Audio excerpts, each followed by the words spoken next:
reclamo allí en el segundo examen. Bueno, espero que se supere. El encargado de buscar la solución conjuntamente con ustedes sería el coordinador de este módulo, que es el doctor Otto Linares. Bueno, el diafragma, como ustedes saben, es un músculo fundamentalmente respiratorio. ¿Respiratorio en qué sentido?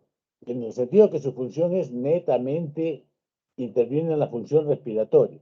Y adicionalmente ofrece separación entre lo que es la cavidad abdominal y la cavidad torácica, tomando en cuenta que en la cavidad torácica se desarrollan presiones negativas para permitir el ingreso del aire. Cuando se contrae el diafragma, los músculos respiratorios crean presión negativa, se apertura la glotis y ingresa aire hacia los pulmones.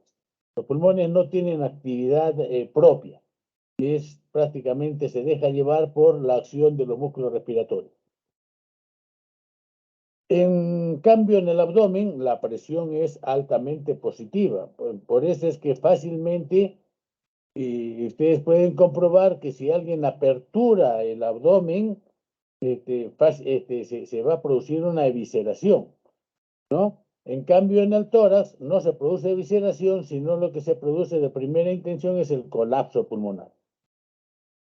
Un rápido repaso de lo que viene a ser el diafragma es que es un músculo fundamentalmente desarrollado, como veremos luego, y que separa la cavidad abdominal de la cavidad torácica, que tiene 3 orificios o hiatos que permiten el pase de ciertas estructuras desde o hacia el tórax, ¿no? Depende de la dirección que lleve, y ellos son el hiato esofágico, el del aórtico y el que pasa a la cava superior, ¿no es cierto?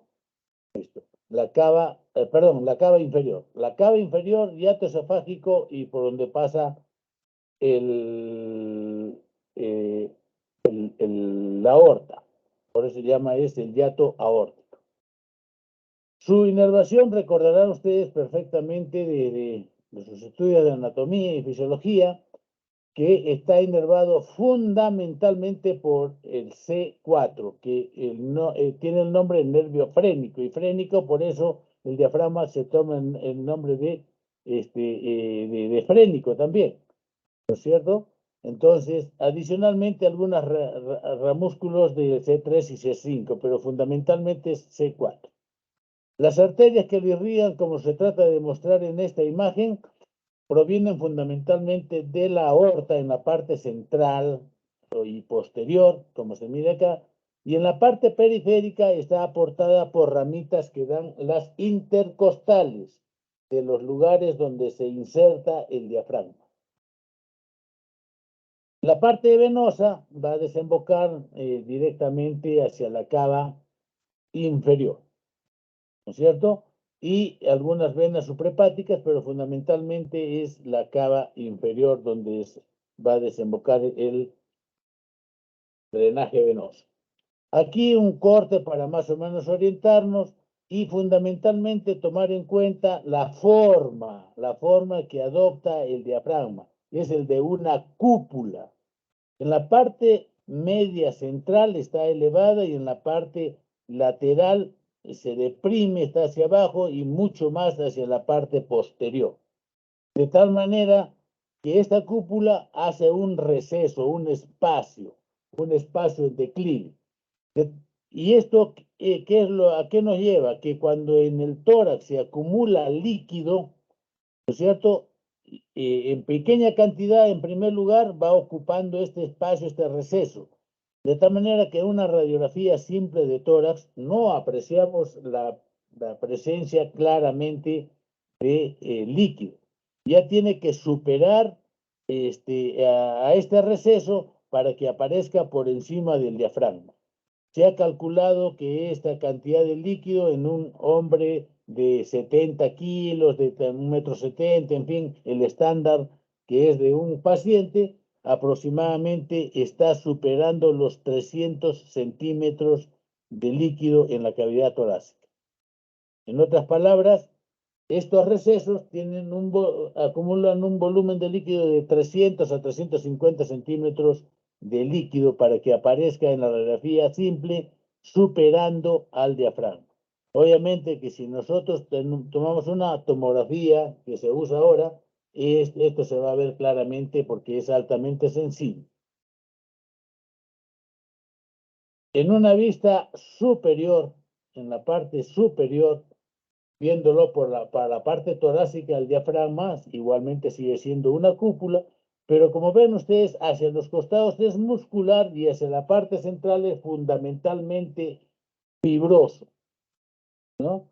Y ahí vemos claramente los tres hiatos, el hiato de la cava inferior, el del hiato esofágico y el aórtico, ¿no es cierto?, hacia la parte posterior. Ahí donde está asentado en la parte del pericardio que está en contacto con el diafragma. Entonces, esta es una mirada rápida de la anatomía. En cuanto a la inervación, repetimos lo mismo, está fundamentalmente dada por el nervio frénico. Ustedes saben, el nervio frénico baja por, digamos, la mitad del mediastino, en cuanto al pericardio, lo bordea externamente, para ir a imbricarse en todo lo que es la musculatura del diafragma y inervar y hacer que se contraiga el músculo diafragma. Viene a ser en buena cuenta 2 en 1, ¿no es cierto? Es diafragma izquierdo y diafragma derecho. Su función fundamentalmente es respiratoria, es decir, su contracción va a dar lugar a que se produzca la presión negativa dentro del tórax y proporciona, se calcula mínimamente el 60% del trabajo respiratorio. El resto es completado por los músculos accesorios, ¿no es cierto? En la que van a participar en la respiración, músculos accesorios. Es bueno recordar un poquito de la embriología, pero más que todo, no todo el evento embriológico, sino fundamentalmente tomar en cuenta que el diafragma se desarrolla entre la quinta a octava semana de vida. Yo pongo estos rangos porque algunos libros, algunos autores se acercan a la quinta semana, otros van a la sexta, séptima, y algunos inclusive se van hasta la octava semana. Entonces, para ser un poco democrático, anotamos que es de la quinta a la octava semana que se desarrolla el diafragma y comienza a dividir y a separar la cavidad abdominal de la cavidad torácica que se está en formación. Cuando hay defectos en la coalición, porque vamos a ver a continuación que el diafragma se forma por tres brotes. Cuando hay defectos en su formación, da lugar a patología congénita del diafragma, porque esto obviamente se da cuando se está formando el diafragma. Ahora, pueden haber fundamentalmente lesiones del diafragma y nos llevan a problemas de hernias postraumáticas. Eso habitualmente cuando ya pues el ser está vivo y está desarrollando y fundamentalmente cuando es adulto. Y la otra que es no traumáticas, que fundamentalmente son congénitas. Hay algunas cosas adquiridas,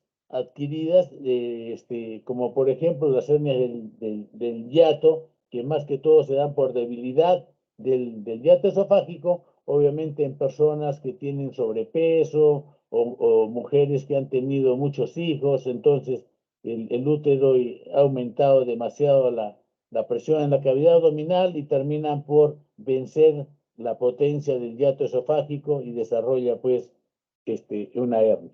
Por eso se dice que eso no es traumático, sino es adquirido. Entonces, en líneas generales. Y aquí un esquema de dónde están las hernias fundamentales que vamos a tratar. Una de ellas es la hernia de Beaudalé. La otra, que como ya adelantamos algo, es hernia del hiato esofágico, y otras del orificio de Morgagni, que como verán es en la parte anterior. La de Beaudalé generalmente es posterolateral. La del hiato esofágico también está un poco posterior, pero en la parte central, siguiendo el hiato esofágico. Y la de Morgagni, que es en la parte anterior.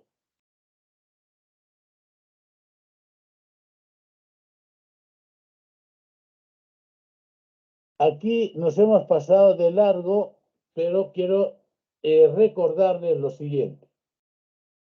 El diafragma viene a ser como dos porciones que van de la parte periférica hacia la parte central y se unen. Un brote viene de la parte posterior, que se llama mesenterio dorsal. Otra parte viene de la parte anterior, ¿no es cierto? El septum transverso.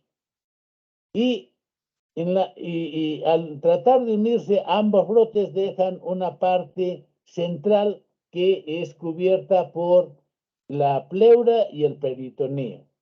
Por eso se llama repliegue pleuroperitoneal. Vienen a conformar estas tres partes. Si se desarrolla normalmente, se constituye el diafragma sin ningún problema.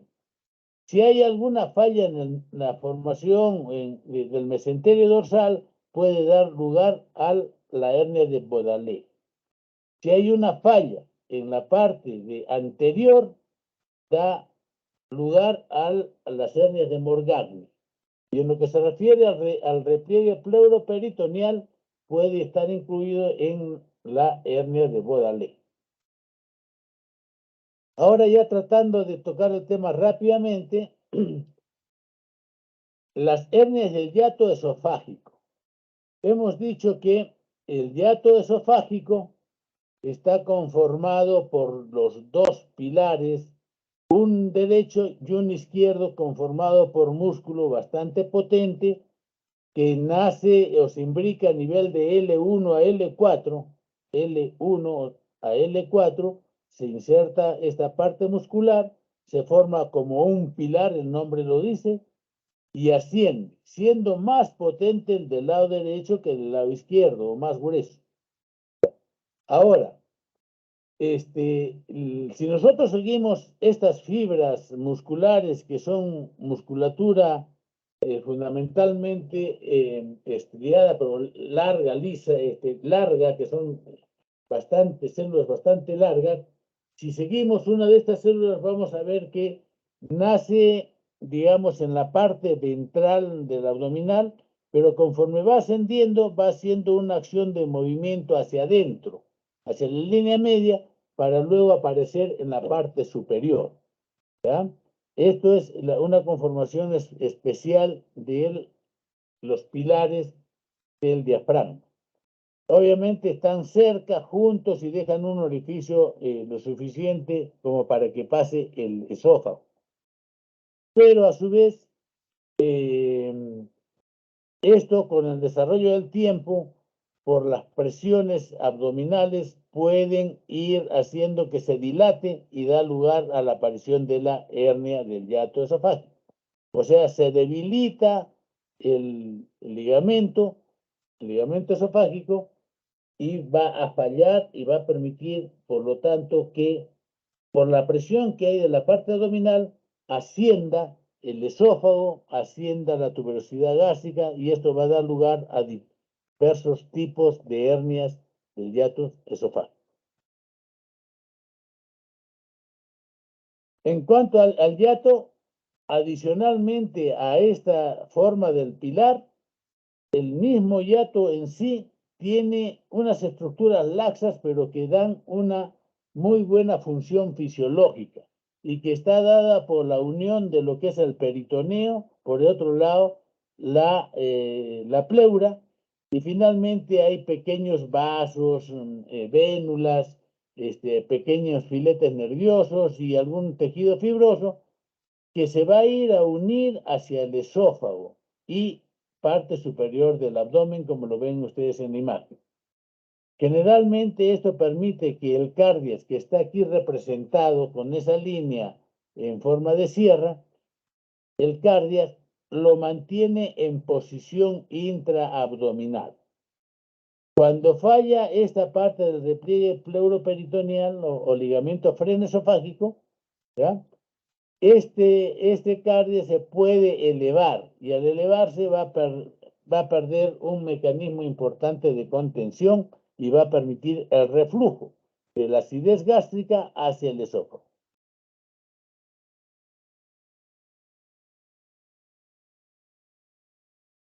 La falla de estos pilares o del hiato esofágico nos va a llevar a esta patología, que es hernia del hiato.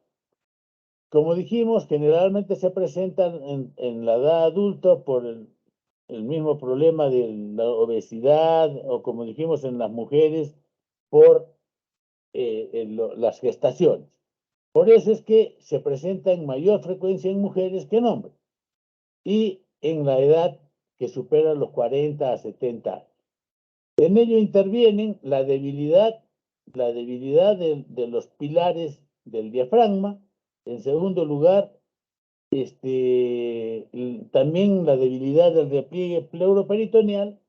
Hay que tomar en cuenta que es importante para tipificar el tipo de hernia el compromiso no del ángulo de His. ¿Qué cosa es el ángulo de His? Es el ángulo que se forma entre el esófago y la curvatura, digamos, o el fondo gástrico. Ese ángulo es el que toma el nombre de ángulo de His.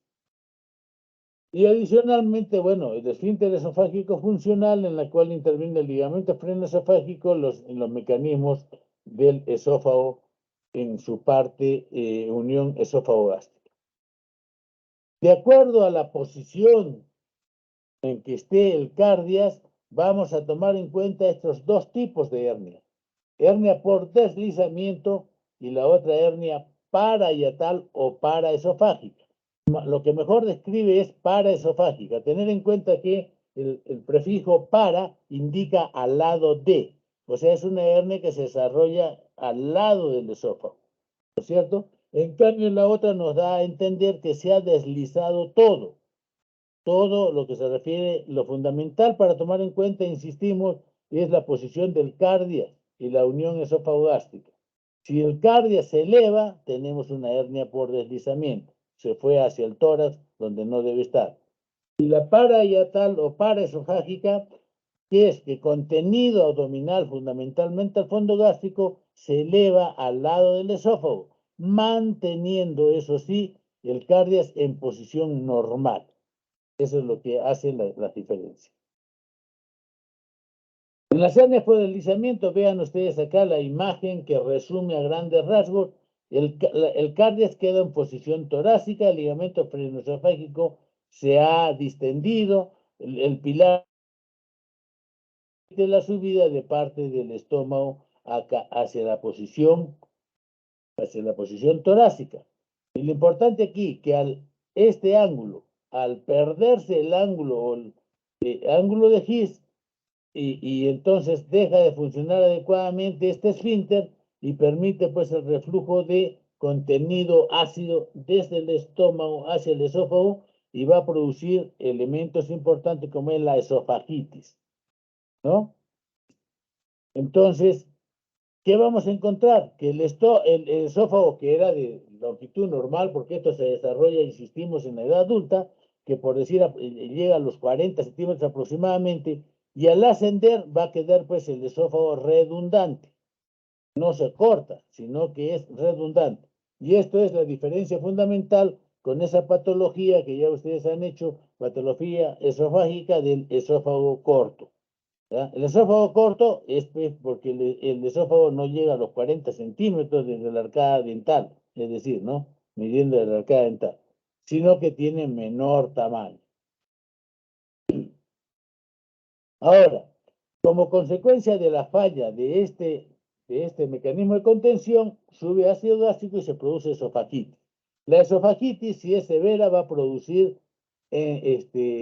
inflamación de la mucosa esofágica y puede haber sangrado, que puede ser sangrado microscópico o llegar a ser sangrado macroscópico, ¿cierto? Entonces va a haber sangrado. Y si hay sangrado crónicamente, lleva a la anemia. Entonces, todos estos son los detalles que se pueden encontrar en las hernias del hiato por deslizamiento. Finalmente, cuando mejora, cura esta parte de la esofagitis, ¿cómo se restituye? Se torna fibroso. Entonces, si el cuadro fue antiguo, fue de mucho tiempo, entonces la fibrosis va a ser mayor y lleva a la estenosis de esta parte del esófago. Entonces, son fácilmente entendibles los hallazgos que vamos a tener y las manifestaciones que vamos a encontrar.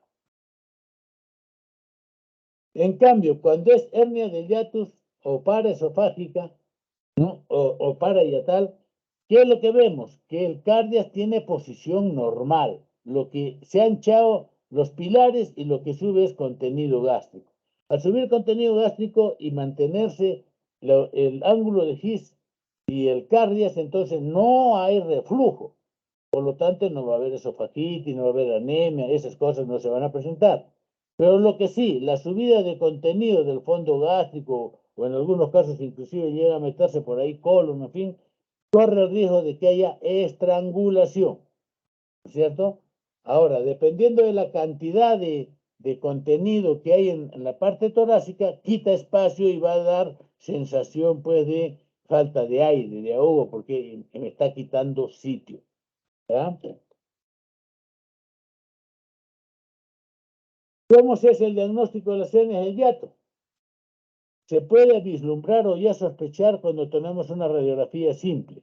Como se llena de aire esta parte, ya estamos viendo de que hay contenido abdominal en esa parte del hiato, pero en posición torácica. Si nosotros damos sustancia varitada y ponemos al paciente en posición de Trendelenburg, o sea, con la cabeza hacia abajo, va a aumentar la presión abdominal sobre el hiato y va a hacer pues que se vaya con mayor facilidad el contenido abdominal hacia el tórax. Y de esta manera, como está representada por la sustancia varitada, vamos a encontrar pues que el esófago, el colon, en fin, están metidos en la cavidad torácica. Entonces, esa es otra forma de hacer el diagnóstico. Y obviamente, un examen endoscópico nos va a determinar que el esófago está redundante, que el cardias está en una posición más cercana de lo habitual, que el ángulo de His prácticamente no existe, en fin. Hay una serie de elementos por la endoscopía que nos hacen presumir de que estamos frente a una hernia del hiato esofágico. Sus complicaciones están dadas por los síntomas que dijimos. Si hay hemorragia, lleva la anemia y cuando cicatriza, la estrechez. Y en el caso de la hernia por desliz, paraesofágica, puede haber estrangulación de la parte del colon o del estómago que ha ascendido.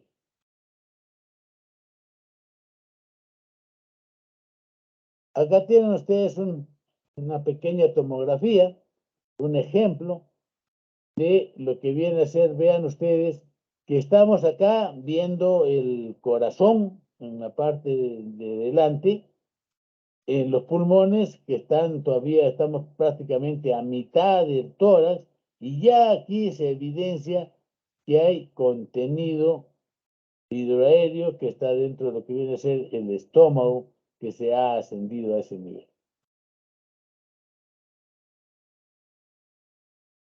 El tratamiento.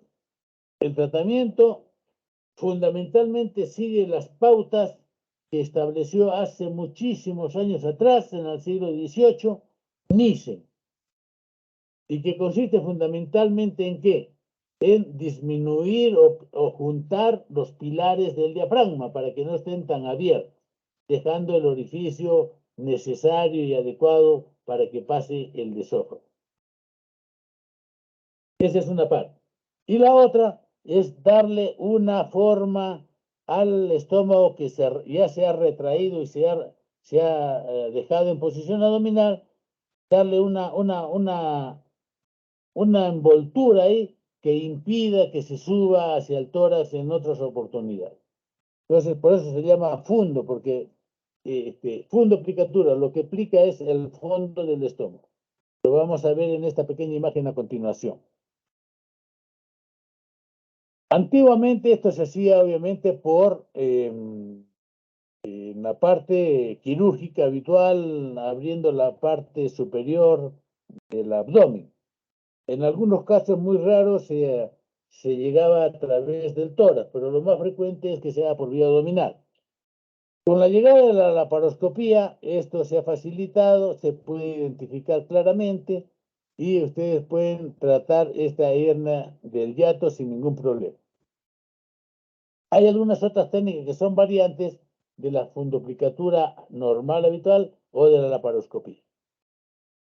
Acá tenemos un ejemplo de lo que es la fundoplicatura en esquema. Vean ustedes al lado izquierdo, parte del estómago se ha ascendido, está en posición torácica, el cardias está en la parte superior. ¿Qué es lo que se hace en primera intención? Devolver, o sea, jalar el estómago hacia la cavidad abdominal, de tal manera que el esófago queda en su posición habitual. Segundo lugar, se identifica los pilares del diafragma y se le va a poner puntos ahí que involucren la totalidad del músculo para que no se rasgue y dejamos un orificio lo estrictamente necesario para que pase adecuadamente el esófago. Una vez que esto está en su posición, se hace la aplicatura. ¿Y en qué consiste? Como ven ustedes aquí, la parte del fondo gástrico envuelve al esófago. Se le coloca sus puntos tanto arriba como en el costado y queda pues en esta posición, como dice el gráfico, ahí está aplicado y está metido dentro del cardio. Entonces, si hemos cerrado el orificio del diafragma, hemos juntado los pilares diafragmáticos y al estómago se le ha puesto este aumento de volumen e impide que suba otra vez hacia la cavidad torácica. Ese es el tratamiento de la llamado fundoplicatura de Nissen, que como digo, inicialmente fue a campo abierto y ahora una pequeña modificación que se ha hecho viene a ser con la laparoscopía y se está desarrollando con muy buen éxito. La hernia de Baudelaire es por falla en la coalición del mesenterio dorsal, que es, como el nombre lo dice, en la parte dorsal. Puede involucrar al repliegue pleuroperitoneal. Esto obviamente es un problema congénito, se presentan con cierta frecuencia, no es tan raro, vean ustedes, uno por cada 2 a 5.000 nacimientos. El problema es que muchos de ellos, cuando la hernia de es muy amplia, muy grande, todo el contenido abdominal se va hacia el tórax, no desarrolla el pulmón, se produce una serie de alteraciones en la formación de los órganos y cuando es importante, pues las malformaciones, el bebé fallece. Pero cuando este no es tan importante y ha permitido el desarrollo del pulmón y en fin, entonces hay mayores probabilidades de sobrevivir. En este aspecto tiene que ver mucho la predisposición genética. Su localización obviamente es, como dijimos, en la zona en que está pues el orificio de Baudelaire, que es posterolateral. Posterolateral, por lo tanto la hernia va a este lado. ¿Es más frecuente en el lado izquierdo que en el lado derecho? Claro, porque en el lado derecho está protegiendo habitualmente el hígado. En cambio, en el lado izquierdo está el vaso, pero el vaso no tiene tanta movilidad ni es tan grande como para obstruir esta parte. Obviamente se detecta más en niños que en adultos porque es congénita. Y acá hay una cosa importante y llamativa. Hemos dicho que es fundamentalmente en el lado izquierdo del orificio. Entonces, ¿quién está cerquita en el lado izquierdo? Está el estómago y está el diafragma en primera línea. el vaso, perdón, está el vaso y el estómago en primera línea. Entonces, ¿qué se esperaría si hay un orificio? Que se meta pues el estómago o que se mete el vaso, pero no. Lo que habitualmente se mete en primer lugar y más frecuente que los otros dos que son sus vecinos es el colon o el intestino delgado. Entonces, cuando se hace la reparación, hay pues que devolver y dejar totalmente libre el orificio de la hernia de Baudelaire para ser reparado de acuerdo al tamaño con puntos simples o si no usando una prótesis.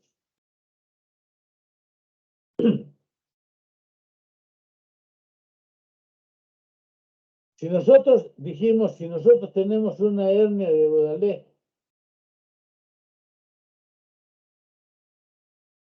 importante, la clínica también va a ser importante.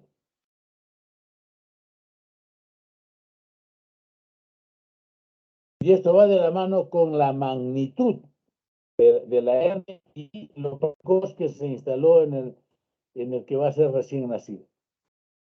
Si esto, el contenido abdominal se subió en la vida intraútero, entonces comprime al pulmón de ese lado y no lo deja desarrollar. Cuando nace la criatura, nace con un pulmoncito pequeñito que dificulta pues su recuperación. Normalmente no hay seco herniario. Se descontinúa tanto el peritoneo como la pleura. Entonces no hay saco herniario. Dijimos que lo que se esperaba que fuera más frecuente es la presencia de estómago y vaso, pero esto no es lo que sucede. Lo que más se encuentra es estómago perdón, lo más frecuente es encontrar colon, intestino delgado y raramente el estómago y el vaso, que son los vecinos que se pensaría que podrían subir en primera instancia. Habitualmente se asocia también a mal rotación intestinal como parte de ese cortejo congénito del paciente. En cuanto a la clínica, fundamentalmente va a depender de la magnitud y la cronicidad que tiene esta hernia. Pero sí lo que es llamativo es que si nosotros ocultamos a un recién nacido y hay ruidos hidroaéreos en el tórax, entonces vamos a tener que descartar que se trate de una hernia tomando una simple radiografía, ¿no? Y si no lo queremos corroborar, tenemos que dar sustancia de contraste, en fin, para certificar que lo que hay efectivamente es contenido abdominal. Entonces, adicionalmente, puede ser que se vea el tórax ahí un poco inflado por el contenido abdominal y da lugar pues a un tórax asimétrico. Y el abdomen, obviamente, que se quedó sin nada, está pues excavado, o sea, vacío, en otras palabras. Si esto se desarrolla con mucha anterioridad antes del nacimiento, se dice que las vísceras abdominales han perdido su derecho a domicilio. Por tanto, devolverlas a su sitio, vamos a encontrar que es una cavidad abdominal en algunos casos, no en todos obviamente, en la que han perdido lo que se llama el derecho de domicilio, o sea, de ocupar volumen dentro del abdomen. De tal manera que cuando se distribuye y uno está tratando de cerrar esta hernia, va a quedar, o sea, la herida abdominal no se va a poder cerrar. Por eso es que se usan elementos transitorios que van a cubrir esta, en la famosa bolsa de Bogotá.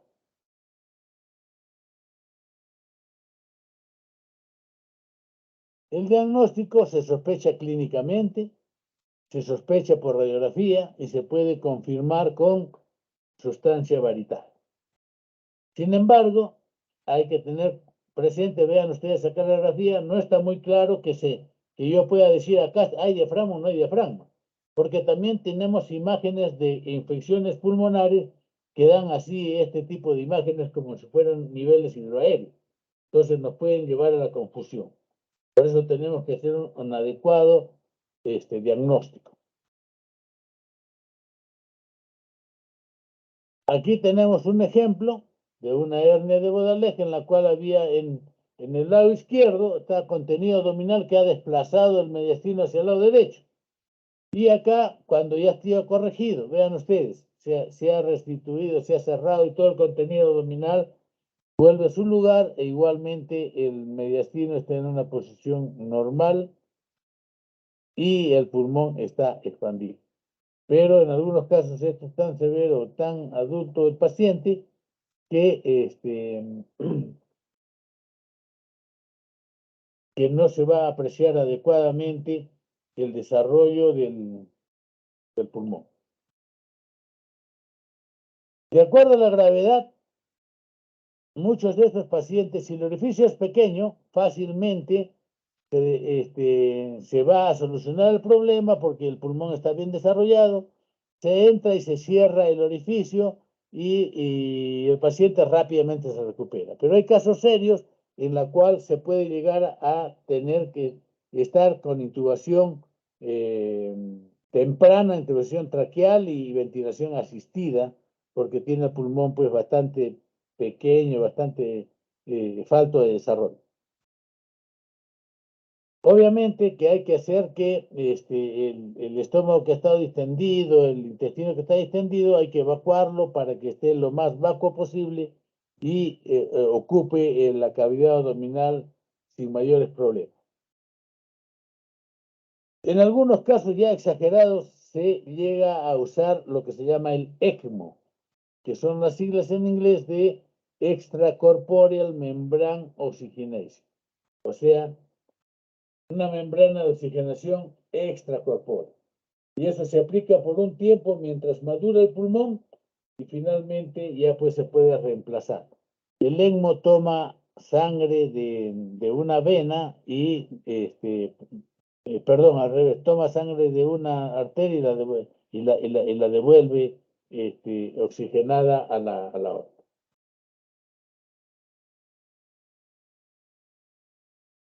El tratamiento, como ven ustedes acá, cuando es pequeño se restituye el colon hacia la posición abdominal, esta es una vista torácica, y se le pone un parche y se cierra esa brecha, ¿cierto? Es muy raro poder dar puntos simples desapareciendo el hueco, tendría que ser un orificio muy pequeño. Y en algunos casos inclusive hay casi agenesia total del diafragma o está tan retraído que tenemos que usar la prótesis ocupando la casi totalidad del diafragma. Y ahí pierde el 50% más o menos de lo que es la función respiratoria en esa parte del diafragma.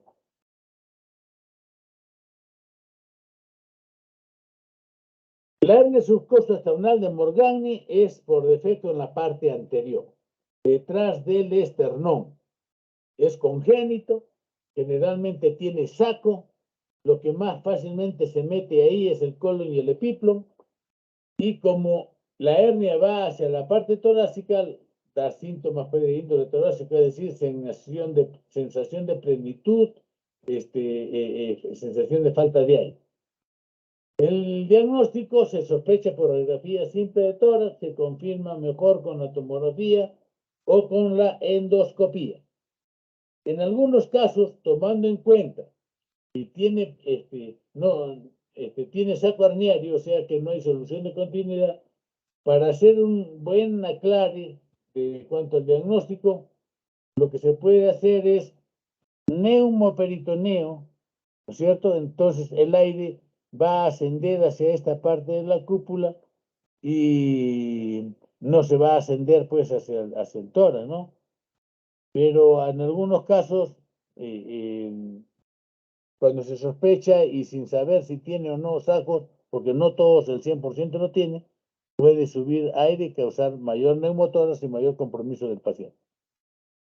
El tratamiento es fundamentalmente quirúrgico y generalmente se aborda por vía abdominal. Acá tienen un ejemplo, ustedes vean en esta grafía, hacia la parte anterior hay contenido abdominal con nivel hidroaéreo. Esta es otra imagen con sustancia contrastada en la cual está el médico, no, perdón, en la cual está el intestino metido hacia arriba, y estas son urgencias que tienen que ser tratadas en la hora pues en que se hace el diagnóstico, o sea, a medianoche, no importa, para no causar problemas al paciente.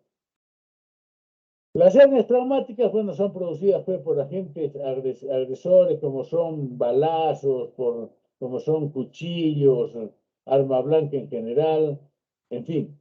Entonces, esto hay que, de acuerdo a lo que se encuentra, hay que darle la solución respectiva con sutura simple o usando pues prótesis, en fin. Lo cierto del caso es que hay que mantener la indemnidad del diafragma y que evite que ascienda contenido abdominal hacia la cavidad torácica.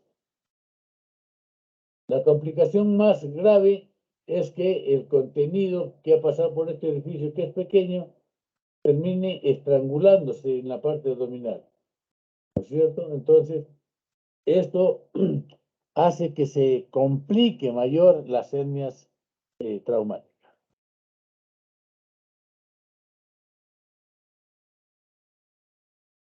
Un pequeño detalle, lo que es una ventración diafragmática, no es igual que el concepto de ventración abdominal que usan los cirujanos generales. La ventración diafragmática se produce por una elevación del diafragma, sin que haya solución de continuidad, obviamente, y es por ausencia o por atrofia del músculo del diafragma, por ausencia o por atrofia, o sea, por disfunción de esta parte del diafragma y que se deja elevar pues enormemente. Entonces, esta es la ventración diafragmática. Se presenta más al lado izquierdo, obviamente porque el lado derecho está el hígado, le ayuda a proteger, y da signos fundamentalmente de tipo torácico.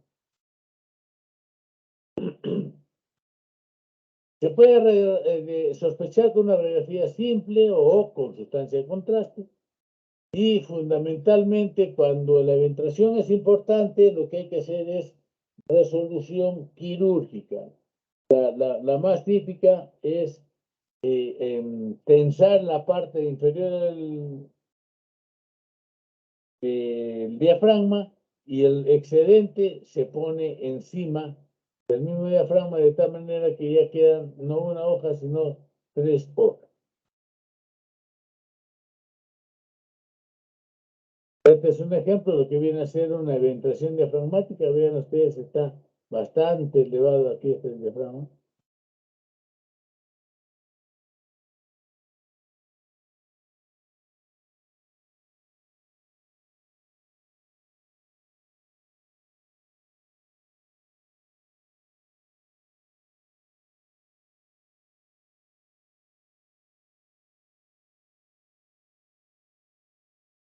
Bien, acá tenemos una muestra de una ventración diafragmática en un niño y al lado derecho la corrección, como queda. Finalmente, un último tema vendría a ser la parálisis del diafragma por lesión o compromiso del nervio frénico. Al paralizarse, el diafragma no se contrae, queda laxo. Y como no se contrae, entonces se eleva. De tal manera que produce un movimiento paradójico. ¿Esto por qué? Se contrae el lado derecho, empuja el contenido abdominal hacia abajo. Pero este contenido abdominal en el lado izquierdo, por decir, está débil, entonces se eleva. Entonces, en vez de que el diafragma en los dos lados baje, uno baja y el otro se eleva. Por eso se dice movimiento paradójico. Se produce porque puede haber lesión del frénico, porque hubo una operación y lo seccionó, porque ha habido infecciones pulmonares, porque hay cáncer que invade el frénico, o también durante el parto. Ustedes recordarán que cuando en el parto normal están naciendo la criatura, le ayudan jalando la cabecita y la tiran hacia abajo y luego hacia arriba. Si estas maniobras son hechas con brusquedad, elonga al nervio frénico y lo paraliza un tiempo. Por lo menos es lo que se espera. Entonces, pasado el tiempo, se recupera. Pero en algunos casos llega a ser tal, de la maniobra tan brusca que rasga el nervio y ya no tiene, pues, no va a tener mejora y va a quedar esa parálisis unilateral para siempre. En cuanto a los traumas diafragmáticos, ya rápidamente dijimos, puede ser por muchas causas. Y acá lo que le podemos mostrar, más bien, esta es una imagen en que vean, este es de nuestra, de acá de la ciudad, vean ustedes ahí, Hospital Casi de Salud, en la cual esta es una persona que tenía 33 años de edad, o 35, 35 acá arriba está, 35 años de edad, y que tenía prácticamente ausencia del diafragma derecho, prácticamente ausencia del diafragma derecho. Por lo tanto, el hígado y el contenido abdominal estaba en todo el tórax. ¿Verdad? Ahí tienen un claro ejemplo de acá más imágenes de lo mismo. El diafragma, vean ustedes en el lado izquierdo, recién está queriendo empezar la imagen cardíaca, o sea, estamos bajando, ¿eh? Y recién está queriendo empezar la imagen cardíaca, sin embargo, en ese lado derecho del tórax se ve hígado y contenido abdominal. En cuanto al trauma diafragmático, se dice que más fácil y más es en el lado izquierdo encontrar, y es rarísimo en el lado derecho. Sin embargo, acá les traemos una foto de un paciente, esto fue un caso nuestro, en la cual hay lesión del diafragma derecho, a pesar de que estaba protegido por el hígado, pero se lesionó el diafragma derecho y acá está ya más bien que se ha reparado con puntos separados el.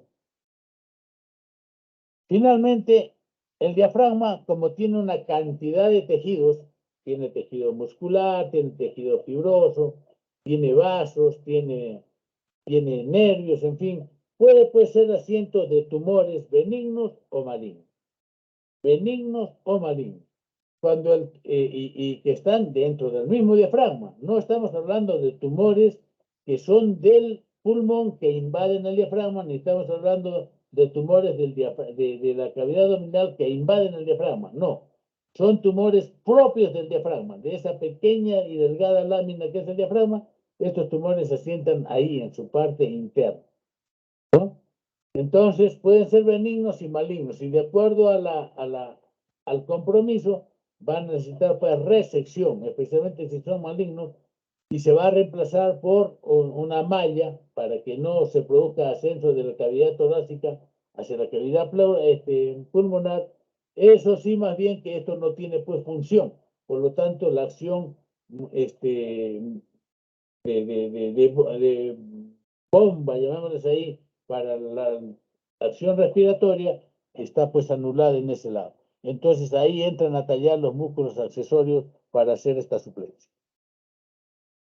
Y finalmente, esto es un dato importante, lo que se llama el signo de Chilaiditi, que no tiene que ver directamente con la clase, pero sí es una observación en la cual hay interposición del colon entre el hígado y el diafragma derecho. Habitualmente está pegado el diafragma al hígado, pero cuando se mete el colon derecho ahí y ustedes lo ven en una radiografía, ¿qué ven? Vean ustedes. Acá en el lado derecho se ve el diafragma arriba y se ve el contenido del colon. No se ve dónde está prácticamente el hígado. Es que está más tirado hacia abajo el hígado. Y en el lado izquierdo está pues la cámara gástrica. Esto del lado derecho es lo que se llama el famoso signo de Chilaiditi. Muy bien, respetando un poquito la hora, aunque me he pasado unos minutos, hemos cumplido con alcanzarles a ustedes esta parte.